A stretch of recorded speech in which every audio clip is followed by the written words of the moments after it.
آج ان کے حوالے سے بڑی میننگ فل اور لمبی ہیئرنگ ہوئی ہے. اس کے ایک پورشن میں اٹارنی جنرل کو ہدایت جاری کی گئی ہیں اور دوسری پورشن میں پارشلی میرے آرگیومنٹس وہ جسٹس گل صاحب نے سنے. اس کے 3 حصے ہیں اس اغوا کے. ایک یہ ہے کہ آج اس کو 72 دن ہو گئے دونوں بھائیوں کے اغوا ہوئے اور دوسرا اس کا حصہ جو میں نے بہت زور دے کر کہا وہ یہ ہے کہ مجھے اٹارنی جنرل صاحب یا دوسرا کوئی لا آفیسر یہ بتائے یا کوئی آفیسر جو کھڑے ہیں وہ یہ بتائیں کہ دنیا کی کوئی ایسی ریاست ہے جو یہ کہے کہ میرے بچے کہاں گے مجھے نہیں پتہ. اور پھر اس کا جو دوسرا حصہ تھا اس میں نے یہ بھی کہا کہ ایک پیٹرن، وہی لمبی آج تقریباً 1.5 گھنٹے کی میں نے آرگیومنٹس کیے ہیں، جو پیٹرن ہے جس طریقے سے لوگوں کو اٹھایا جا رہا ہے، پیٹرن ہے جس طریقے سے غائب کیا جا رہا ہے، پیٹرن ہے جس طریقے سے غائب کرنے کے بعد لوگوں کے گھر والوں کو دھمکیاں دی جا رہی ہیں، یا متعلقہ افراد جو پالیٹکس میں ہیں اور بیرون ملک ہیں یا کسی طرح سے قابو نہیں آ رہے، جو بھی اغوا کار ہیں ان کے، تو ان کو یہ پیٹرن یہ بتاتا ہے کہ یہ کسی اکیلے تھانے کا کام نہیں ہو سکتا. لیکن پولیس ڈیفینیٹلی انوالوڈ ہوتی ہے اس میں، اس لیے کہ جو بیسک انفارمیشن ہے وہ پولیس. اور بڑی بدقسمتی کی بات جو ہماری ریسرچ سے سامنے آئی ہے، آج عدالت نے اس پہ تشویش کا بھی اظہار کیا ہے، وہ یہ ہے کہ کاؤنٹر ٹیررزم ڈپارٹمنٹ جو ہے وہ سیاسی کارکنوں کے خلاف لگا ہوا ہے. اور جو اصلی دہشت گردی ہو رہی ہے جس میں ہمارے بچے شہید ہو رہے ہیں، جس میں ہمارے شہری وہ شہید ہو رہے ہیں، ہمارے نقصانات ہو رہے ہیں، پاکستان عالمی طور پہ اس کا چہرہ داغدار ہو رہا ہے کہ یہ ہمارے سرجنس ہو گئی ہے، جو انسرجنسی ہے اس کی طرف کوئی توجہ نہیں ہے. یہ سارے جتنے بھی سی ٹی ڈی والے ہیں وہ ان کی پکی جو اگر کوئی پروموشن چاہتا ہے یا اچھی پوسٹنگ چاہتا ہے تو کتنے ڈالے وہ بھر سکتا ہے اور کتنے بھروا سکتا ہے، یہ گراؤنڈ بن گئی ہے. پھر جج صاحب نے مجھے کہا کہ میں ان کی معاونت کروں 3 باتوں کے اوپر. ایک تو یہ ہے کہ شرعی طور پہ کیا جرائم بنتے ہیں کسی کو اغوا کرنا اور اس کے گھر والوں کو اس کی جگہ سزا دینا. اس پہ میں نے کہا میں تیار ہوں. انہوں نے کہا جمعرات کو اس پہ موضوع پہ آپ کو سنیں گے. دوسرا جو موضوع تھا انہوں نے کہا کہ اگر کسی آدمی کو اغوا کیا جاتا ہے اور اس کو گھر سے اٹھایا جاتا ہے کیا جرم بنتا ہے، اس کو لے کے کوئی چلا گیا کیا جرم بنتا ہے، لے جا کے اس کو بند کر دیا کیا جرم بنتا ہے. یہ سیریز اور اس کے ساتھ جو اوفینسز بنتے ہیں، جو جرائم بنتے ہیں تعزیرات پاکستان کے، وہ انہوں نے کہا کہ میں ان کو بتاؤں. میں معاونت اس کے اوپر جمعرات کے دن کروں گا. پھر جو 3 چیزیں نکلیں وہ بڑی ایک اعتبار سے بہت خطرناک بھی ہیں اور دھماکہ خیز چیزیں بھی تھیں. پہلا یہ تھا کہ جو نمبر ہے جو دیا تھا مشوانی نے کہ اس نمبر سے مجھے دھمکیاں دی گئی ہیں، اس نمبر کے بارے میں وہ یہ کہتے ہیں کہ یہ تو ہمیں پتہ لگ گیا کہ نمبر کس کا ہے، لیکن یہ نہیں پتہ لگا. وہ کہتے ہیں کہ یہ ڈیلیٹ ہو گیا، نمبر کا سارا ڈیٹا ڈیلیٹ ہو گیا. نمبر کا سارا، میں نے کہا میں آرڈنری یوزر ہوں، مجھے پتہ ہے کوڈ ہوتا ہے 0300 لگا لیں، پن کوڈ ہوتا ہے، پاک کوڈ ہوتا ہے، سیکورٹی کے کوڈ ہوتے ہیں، اور پھر جو کلاؤڈ ہے اور مختلف جگہیں ہیں وہاں پہ سارا ڈیٹا محفوظ ہوتا ہے. یہ کہنا ریاست کیا یہ کہہ سکتی ہے کہ مجھے پتہ نہیں لگا کہ یہ ساری معلومات کدھر چلی گئی ہیں.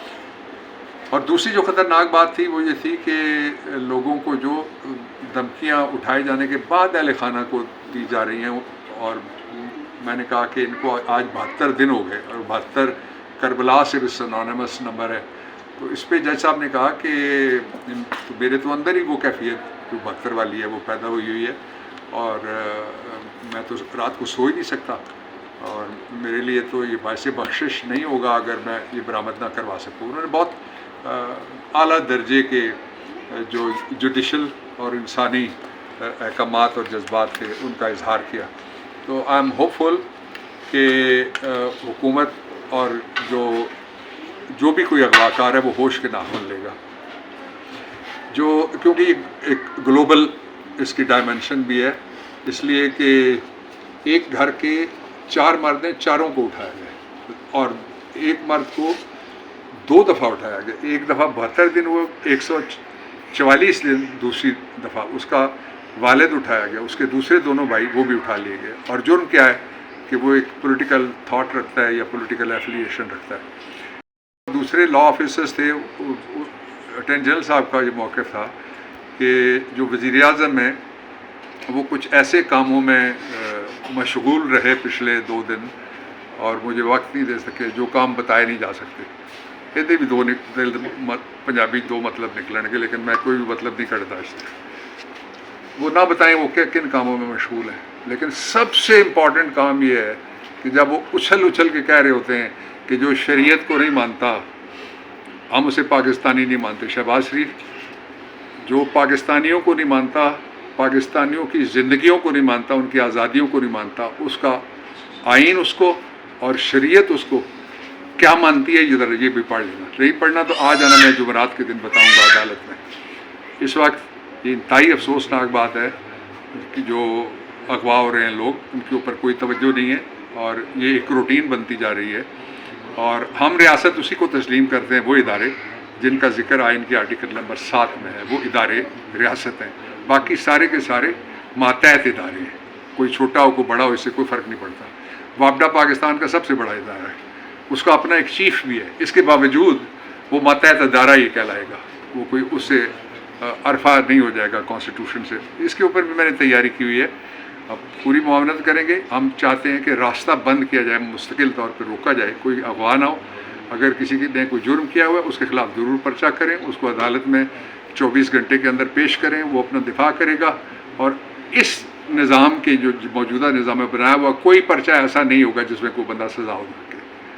کینگرو کورٹ سزا دے سکتی ہے، فیئر ٹرائل والا جج کوئی نہیں سزا دے سکتا.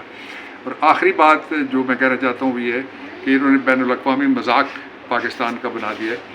اور جو معیشت ہے وہ کہاں جا کے گری ہے جب سے یہ فائر وال لگائی ہے انہوں نے.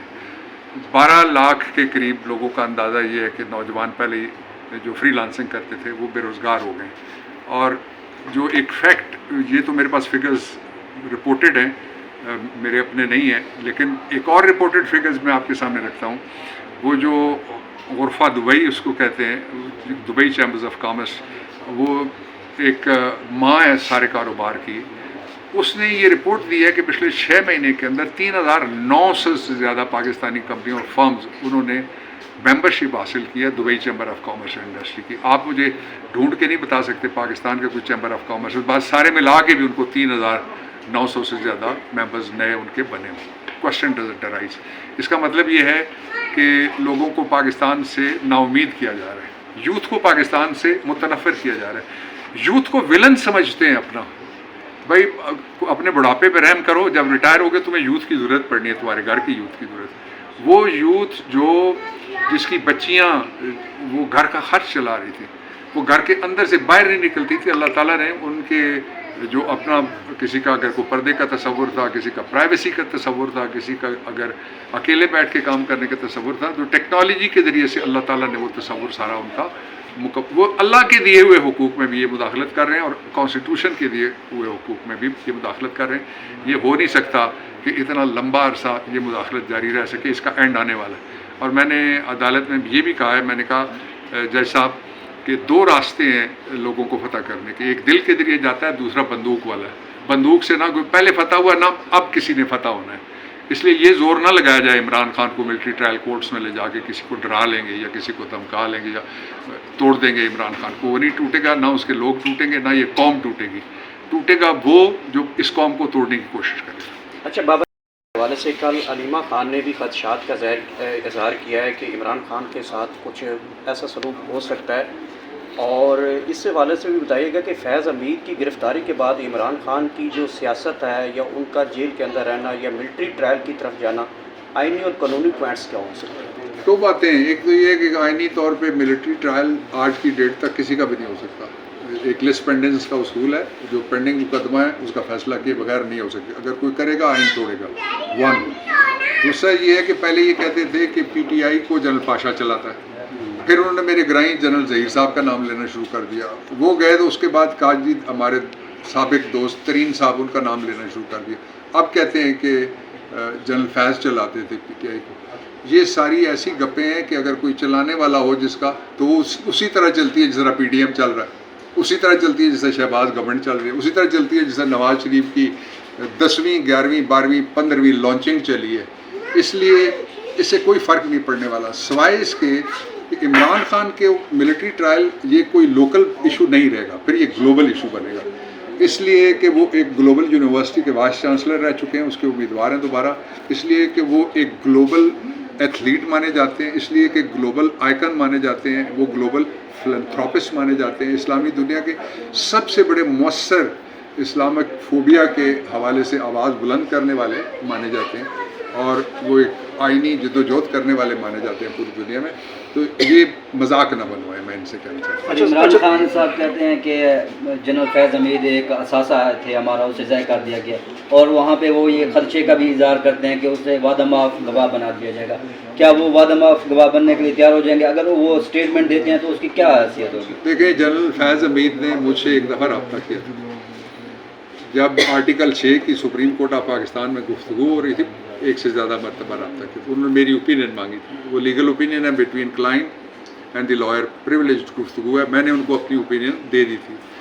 وہ آپ مجھے یہ بتائیں، جو شخص ایسی ایجنسی جس کو ہم کہتے ہیں دنیا کی سب سے بڑی پرائم ایجنسی ہے، اس کا 6 سال جو سربراہ ہو وہ اثاثہ نہیں ہے؟ کیا وہ غدار ہو سکتا ہے؟ کیا وہ سازشی ہو سکتا ہے؟ وہ کیا ہو سکتا ہے؟ تو اثاثہ ٹھیک کہا ہے نا عمران خان نے. دوسری جو بات ہے وہ یہ ہے کہ یہ عمران خان نے اس تجربے کی بنیاد کے اوپر یہ کہا ہے کہ آپ کو یاد ہے کہ ایک وکیل کے والد تھے، وہ وکیل بلوچستان میں وہ اپنے خاندانی کسی جھگڑے میں میاں بیوی کا تھا یا کیا تھا، اس میں وہ مارے گئے. تو اس ایف آئی آر میں بھی انہوں نے ایک ضمنی کاٹ کے عمران خان کا نام لکھ دیا. تو کیا اس سے پہلے اس طرح کے مذہق خیز انہوں نے اپنے تماشا بنانے والے مقدمے نہیں بنائے؟ یہ سارے مقدمے نہیں ہیں، یہ پتلی تماشا ہے. اچھا سر، ابھی جلسہ لاسٹ کویسچن. جی، ابھی جلسہ ہونے جا رہا ہے اسلام آباد میں.